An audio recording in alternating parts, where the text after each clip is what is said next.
रावण कौन था ये तो हम सबको पता है, पर रावण पूर्व जन्म में कौन था ये बहुत से लोगों को नहीं पता। अपनी प्रजा को प्रेम करने वाला, उन्हें सदैव सुख देने वाला एक धर्मनिष्ठ और प्रतापी राजा अपने पूरे खानदान सहित कैसे राक्षस बन गया, किन कारणों से बन गया, इसके पीछे बहुत ही रोचक कहानी है। तो आइए जानते हैं वो रोचक कहानी के बारे में। प्राचीन काल में कैकेय नाम का एक बहुत ही सुंदर देश था, जो चारों तरफ से हरे भरे पहाड़ों और नदियों से घिरा हुआ था। उस देश पर सत्यकेतु नाम का एक राजा राज्य करता था। सत्यकेतु के दो पुत्र थे, दोनों ही बड़े शूरवीर थे।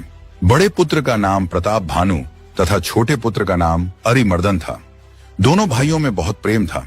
सत्यकेतु ने उचित समय देखकर बड़े पुत्र प्रताप भानु को राजा बना दिया और स्वयं जंगल में तप करने के लिए चला गया। प्रताप भानु राजा बनते ही धर्म और मंगल कार्य में जुट गया। अपनी प्रजा को खुश और सुखी रखने के लिए हर संभव प्रयास करने लगा, जिसके कारण वहां की प्रजा उसे अपने सर आंखों पर बिठा लिया। कहते हैं कि जब सत्ता, शक्ति और स्नेह किसी को आवश्यकता से ज्यादा मिल जाए तो उसे घमंड हो जाता है। राजा प्रताप भानु को भी सत्ता, शक्ति और प्रजा से मिले स्नेह का घमंड हो गया। वो अपनी राज्य की सीमा विस्तार करने को ठान लिया और अपनी विशाल सेना को लेकर विजय यात्रा पर निकल पड़ा। उस विजय यात्रा में जिन जिन राजाओं ने उसकी अधीनता स्वीकार कर लिया, उसको छोड़ दिया, पर जिन जिन राजाओं ने अधीनता स्वीकार नहीं किया, उसे प्रताप भानु से युद्ध करना पड़ा और युद्ध में वीरगति को प्राप्त होना पड़ा। इसी तरह प्रताप भानु अपनी सीमा विस्तार करने के लिए दूसरे राजाओं पर आक्रमण करता गया और उनके राज्य को अपने राज्य में मिलाता गया। एक बार एक राजा प्रताप भानु से युद्ध करते वक्त हार गया और अपनी जान बचाकर रणभूमि से भाग निकला और जाकर एक जंगल में छिप गया और प्रताप भानु से बदला लेने के लिए सही समय का इंतजार करने लगा। धीरे धीरे समय बीतता गया। एक बार प्रताप भानु जंगल में शिकार पर गए हुए थे। तभी उन्होंने एक बहुत ही विशाल जंगली सूअर को भागते हुए देखा। उस सूअर के भयानक सफेद दांत ऐसे प्रतीत हो रहा था जैसे मानो कि दैत्य राहु चंद्रमा को अपने मुंह में दबाकर भाग रहा हो। प्रताप भानु उस अद्भुत सूअर को देखकर चकित रह गया। ऐसा विचित्र और भयानक सूअर पहले कभी नहीं देखा था। प्रताप भानु उसका पीछा करने लगा। वह सूअर कभी पास आता दिखाई दे रहा था तो कभी दूर भागता हुआ दिखाई दे रहा था। कभी अचानक से गायब हो जा रहा था तो कभी अचानक से आंखों के सामने आ जा रहा था। देखते ही देखते प्रताप भानु उस सूअर का पीछा करते करते घनघोर जंगल में पहुंच गया।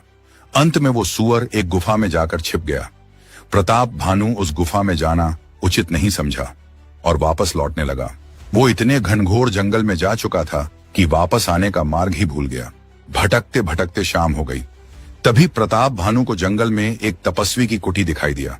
उस कुटी में साधु का वेश बनाए वही राजा था जो प्रताप भानु से युद्ध करते वक्त रणभूमि से भागकर जंगल में छिप गया था। वो कपटी साधु प्रताप भानु को देखते ही पहचान गया, परंतु भूख और प्यास से बेहाल राजा उस साधु को पहचान न सका। राजा को प्यासा देख उस साधु ने सरोवर की तरफ इशारा किया। प्रताप भानु सरोवर के पास गया और अपनी प्यास बुझाई और फिर अपने राजधानी वापस लौटने का आज्ञा लेने के लिए उस तपस्वी के पास कुटी में आ गया। उस तपस्वी ने कहा कि हे राजन, अंधेरा हो चला है। तुम्हारा राज्य यहाँ से 70 योजन की दूरी पर है। जंगल बहुत घना है, आगे का मार्ग सुगम नहीं है, इसलिए आज रात यही ठहर जाओ, कल सुबह चले जाना। राजा प्रताप भानु उस तपस्वी की बात मान गया। वो कपटी तपस्वी तो प्रताप भानु को पहले से ही पहचानता था, फिर भी उसने जानबूझकर उनका परिचय पूछा ताकि राजा को संदेह ना हो कि ये वही है जो रणभूमि से भागा था। प्रताप भानु ने भी बड़े चतुराई से झूठ बोला कि मैं प्रताप भानु का एक मंत्री हूं। जंगल में शिकार करने आया था तो रास्ता भटक गया। जंगल से बाहर जाने का रास्ता खोजते खोजते आपके कुटी तक पहुंच गया। तपस्वी मुस्कुराने लगा। उसे तो प्रताप भानु के विषय में हर चीज पहले से ही पता था। उस तपस्वी ने कहा कि राजन, तुम झूठ बोल रहे हो। तुम प्रताप भानु के मंत्री नहीं बल्कि स्वयं प्रताप भानु हो। तुम्हारे पिता का नाम सत्यकेतु है, तुम्हारे छोटे भाई का नाम अरिमर्दन है। इसी तरह उस तपस्वी ने प्रताप भानु से जुड़ी एक एक चीज ऐसे बता दिया जैसे कि बहुत बड़ा अंतर्यामी हो। प्रताप भानु अपने बारे में हर एक बात सुनकर सन्न रह गया। उसे पूरा यकीन हो गया कि वो तपस्वी कोई साधारण तपस्वी नहीं बल्कि बहुत बड़ा अंतर्यामी और सिद्ध पुरुष हैं। राजा ने कहा कि मुनिवर, मुझे यकीन हो गया है कि आप कोई साधारण तपस्वी नहीं हैं, फिर भी मैं जानना चाहता हूं कि आप कौन हैं और मेरे बारे में इतनी सारी बातें कैसे जानते हैं। कृपया अपना परिचय दीजिए। तपस्वी ने कहा कि मेरा नाम एक तनु है, अर्थात जब इस सृष्टि की उत्पत्ति हुई थी तभी मेरी भी उत्पत्ति हुई थी। तब से लेकर अभी तक मैं एक ही तन धारण किए हुए हूं। मैंने अपना तन नहीं बदला है, इसीलिए मेरा नाम एक तनु है। अपने सिद्धियों द्वारा तुम्हारे भूत वर्तमान भविष्य सब पता कर लिया है, पर मैं केवल तुम्हें तुम्हारा अतीत बता सकता हूं। भविष्य बताना सृष्टि के नियमों के विरुद्ध होगा, इसलिए राजन मैं तुम्हारा भविष्य नहीं बता सकता। पर हां, अगर चाहो तो मैं तुम्हें कुछ सिद्धियां प्रदान कर सकता हूं। मांगो, क्या चाहिए तुम्हें?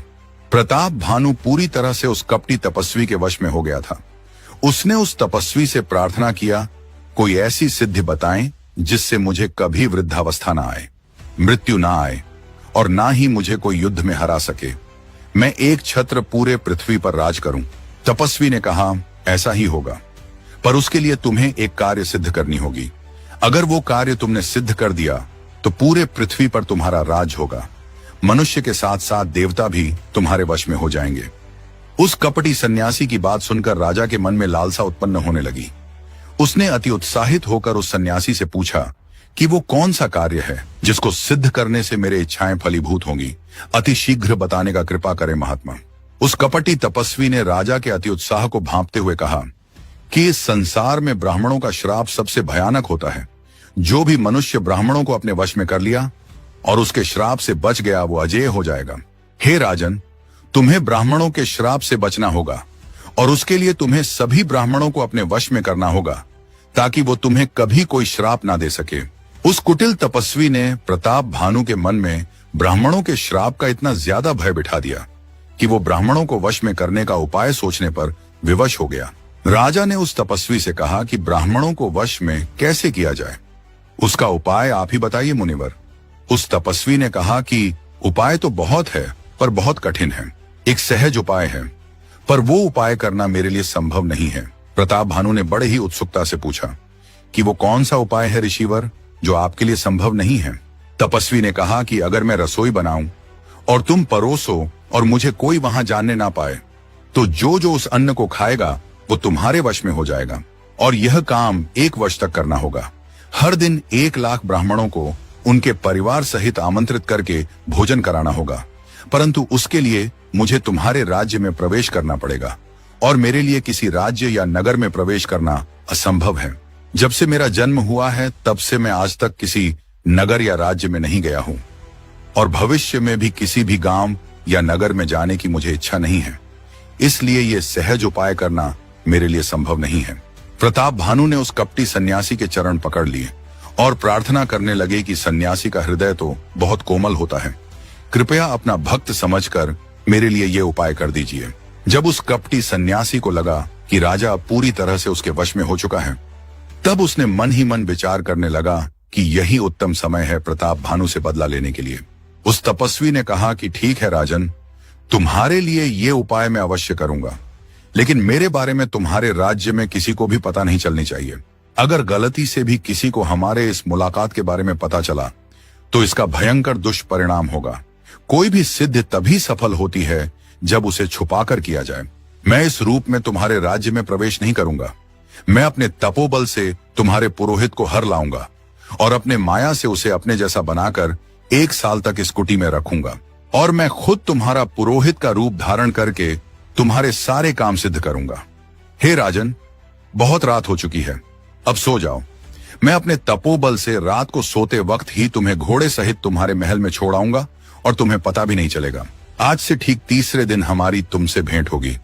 मैं तुम्हारे पुरोहित के रूप में आऊंगा और तुमसे आज की पूरी कथा सुनाऊंगा, तब तुम मुझे पहचान लेना। तपस्वी की आज्ञा मानकर प्रताप भानु सोने के लिए चला गया। दिन भर का थका हारा था, इसलिए उसे जल्दी गहरी नींद आ गई। वो कपटी तपस्वी अपने आसन पर जा बैठा। उसकी आंखों में नींद नहीं थी। वर्षों पहले जो घाव उसे प्रताप भानु ने दिया था, उसका बदला लेने का समय आ गया है। इसी विचार में वो तपस्वी खोया हुआ था। तभी उसका मित्र राक्षस कालकेतु वहां आ गया। ये वही राक्षस था जिसने भयानक सुअर के रूप धरकर जंगल में प्रताप भानु का मार्ग भटकाया था। उस राक्षस के 100 पुत्र और 10 भाई थे, जिनको प्रताप भानु ने पहले ही युद्ध में मार दिया था।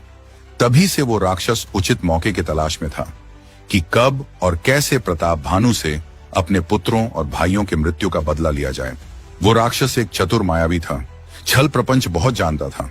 इसीलिए उस तपस्वी के साथ मिलकर प्रताप भानु के सर्वनाश का षड्यंत्र रचा। राजा प्रताप भानु गहरी नींद में सो रहा था। अगर वे दोनों चाहते तो वहीं अपना अपना बदला ले सकते थे, पर उन्हें तो प्रताप भानु के पूरे खानदान का सर्वनाश करना था।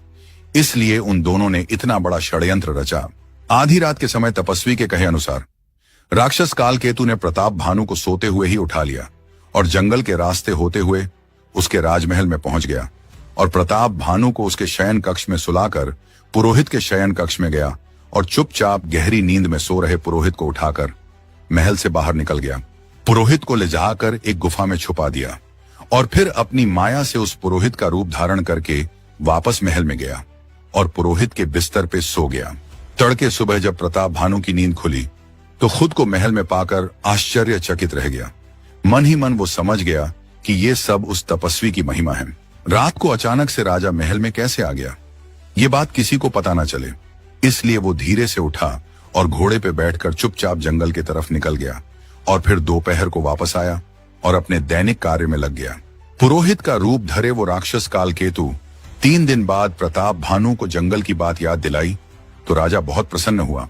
भ्रमवश राजा उस दैत्य कालकेतु को जंगल का तपस्वी समझ बैठा, क्योंकि उस तपस्वी ने कहा था कि वो 3 दिन बाद राजमहल में पुरोहित के वेश में आएगा। प्रताप भानु पुरोहित बने, कालकेतु के सलाह पर सब कार्य करने लगा। उचित समय देखकर राज्य के सभी ब्राह्मणों को परिवार सहित भोजन पे आमंत्रित कर दिया। कालकेतु ने अपनी मायावी शक्ति से 6 प्रकार के रस और 4 प्रकार के भोजन बनाया और व्यंजन इतने बनाए कि कोई गिन नहीं सकता। अनेक प्रकार के पशुओं का मांस पकाया और उसमें उस दुष्ट ने ब्राह्मणों का मांस मिला दिया। ज्यों ही राजा भोजन परोसने लगा तभी आकाशवाणी हुई, ठहरो ठहरो, हे ब्राह्मणों, ये भोजन मत करो, उठकर अपने अपने घर जाओ। यह अन्न खाने योग्य नहीं है। इस भोजन में ब्राह्मणों का मांस मिला हुआ है। इस अशुद्ध भोजन को करने से तुम्हारे कुल और धर्म का बहुत हानि पहुंचेगी। आकाशवाणी सुनकर सब कोई दंग रह गया। ब्राह्मण उठ खड़े हुए। राजा प्रताप भानु के मुख से आवाज नहीं निकल रही थी। उसे समझ नहीं आ रहा था कि ये क्या हो गया। सभी ब्राह्मणों ने क्रोधवश राजा को श्राप दे दिया, हे राजन, तूने हम सभी ब्राह्मणों को परिवार सहित भ्रष्ट करने चला था। सो जा, तेरा पूरा वंश नष्ट हो जाए और अगले जन्म में तू परिवार सहित राक्षस हो जाए। ब्राह्मणों के श्राप से राजा व्याकुल हो उठा। तभी फिर से आकाशवाणी हुई, हे ब्राह्मणों, तुमने बिना विचार किए ही इतना भयानक श्राप क्यों दे दिया? इसमें राजा का कोई अपराध नहीं था। ये सुनकर ब्राह्मण चकित रह गए। प्रताप भानु भागता हुआ रसोई में गया तो वहां ना तो भोजन था, ना रसोई बनाने वाला ब्राह्मण और ना ही वो पुरोहित। राजा वापस ब्राह्मणों के पास आया और सारा वृतांत सुना डाला। ब्राह्मणों ने कहा कि राजन, आपको पहले ही भोजन की शुद्धता की जांच करनी चाहिए थी। अब तो हमने श्राप दे दिया है, वो विफल नहीं जाएगा। ऐसी परिस्थिति में हमारे स्थान पर कोई और भी होता तो वो क्रोध में आकर श्राप दे देता। यह कहकर सभी ब्राह्मण अपने अपने घर चले गए। उधर राक्षस कालकेतु, जो पुरोहित का रूप धारण किए हुए था, वापस उस गुफा में जाता है जहां असली पुरोहित को कैद करके रखा था। असली पुरोहित को अपनी माया से प्रताप भानु के महल में छोड़ देता है और उस जंगल में तपस्वी के पास जाकर खुशखबरी सुनाता है। दोनों मिलकर जितने भी राजा प्रताप भानु से युद्ध में पराजित हुए थे, उन सबको पत्र भेजकर युद्ध के लिए तैयार करते हैं और उचित समय देखकर सब के सब एक साथ कैकेय देश पर चारों तरफ से आक्रमण कर देते हैं। उस घमासान युद्ध में प्रताप भानु और उसके भाई अरिमर्दन अपने पुत्रों और सहयोगियों के साथ वीर गति को प्राप्त हो जाते हैं। अमर होने और पूरी पृथ्वी पर राज करने के लोभ में पड़कर प्रताप भानु ने उस कपटी तपस्वी जैसे अनजान व्यक्ति पर अत्यधिक भरोसा करके अपने पूरे खानदान का सर्वनाश करवा लिया। कालांतर में वही प्रताप भानु रावण के रूप में जन्म लेता है। उसका छोटा भाई अरिमर्दन कुंभकर्ण के रूप में और मंत्री धर्मरुचि विभीषण के रूप में जन्म लेते हैं और परिवार के दूसरे सदस्य किसी न किसी राक्षस के रूप में जन्म लेते हैं। ब्राह्मणों के उस श्राप के कारण प्रताप भानु का पूरा कुल खानदान राक्षस बन गया। इसीलिए कहते हैं कि अत्यधिक लोभ नहीं करना चाहिए। अत्यधिक लोभ के कारण मनुष्य अनजान व्यक्ति पर भी आसानी से भरोसा कर लेता है, जो बाद में बहुत हानिकारक सिद्ध होता है। यह था रावण के पूर्व जन्म की कथा। ऐसी ही ज्ञानवर्धक और रोचक कथाएं सुनने के लिए हमारे इस चैनल को सब्सक्राइब कर लीजिए। धन्यवाद।